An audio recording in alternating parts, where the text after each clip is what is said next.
ওং নমঃ ভগবতে বাসুদেবায়। শ্রীমদ্ ভগবদ্ গীতা চতুর্থ অধ্যায় জ্ঞানযোগ। হরে কৃষ্ণ। আজ আমরা জ্ঞানযোগের 28 নম্বর শ্লোকটি শুনব।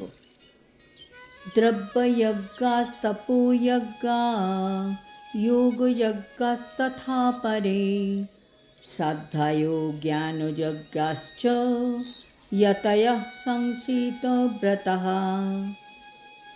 অনুবাদ: কঠোর ব্রত গ্রহণ করে কেউ কেউ দ্রব্য দানরূপ যজ্ঞ করেন, কেউ কেউ তপস্যারূপ যজ্ঞ করেন, কেউ কেউ অষ্টাঙ্গ যোগরূপ যজ্ঞ করেন এবং অন্য অনেকে দিব্য জ্ঞান লাভের জন্য বেদ অধ্যয়নরূপ যজ্ঞও করেন। এই শ্লোকে কৃষ্ণ বলছেন মানুষ আধ্যাত্মিক উন্নতির জন্য কি কি প্রকার যজ্ঞ করেন। 4 প্রকার যজ্ঞের কথা এখানে বলা হয়েছে: দ্রব্যময় যজ্ঞ, তপময় যজ্ঞ, যোগযজ্ঞ আর সাধ্যায় যজ্ঞ।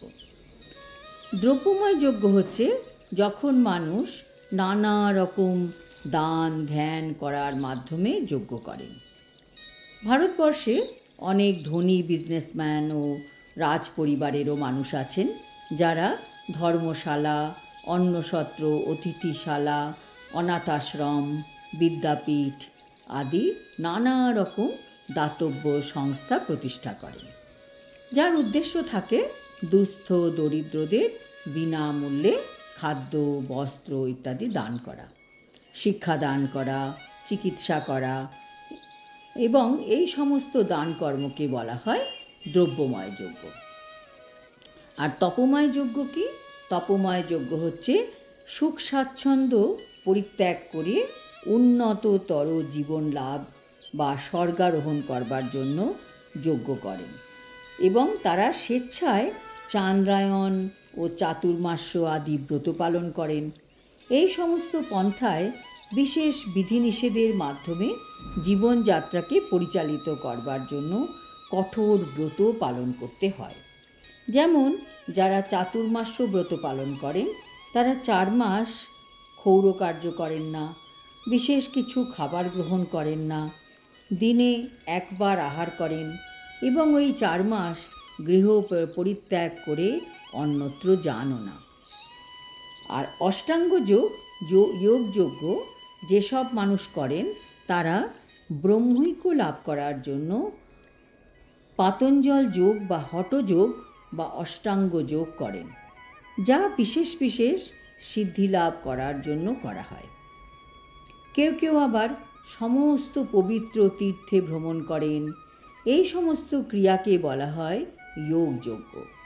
অর্থাৎ এই জড়জগতে বিশেষ ধরনের সিদ্ধি লাভের জন্য যজ্ঞের অনুষ্ঠান করা হয়। আবার অনেকে আছেন যারা নানা রকম বৈদিক শাস্ত্র, বিশেষ করে উপনিষদ ও বেদান্ত সূত্র বা সাংখ্য দর্শন পাঠ করেন। এগুলিকে বলা হয় সাধ্যায় যজ্ঞ বা অধ্যয়নের মাধ্যমে যজ্ঞ সম্পাদন করা। এই সমস্ত যোগীরা উচ্চতর জীবন পাবার আশায় শ্রদ্ধা সহকারে বিভিন্ন প্রকার যজ্ঞে নিয়োজিত থাকেন।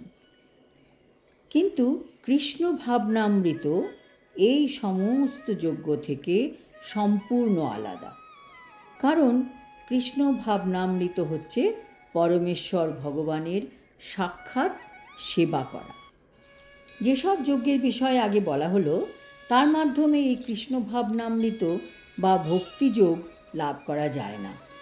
তা লাভ করা যায় একমাত্র ভগবান ও তার শুদ্ধ ভক্তের কৃপার ফলে।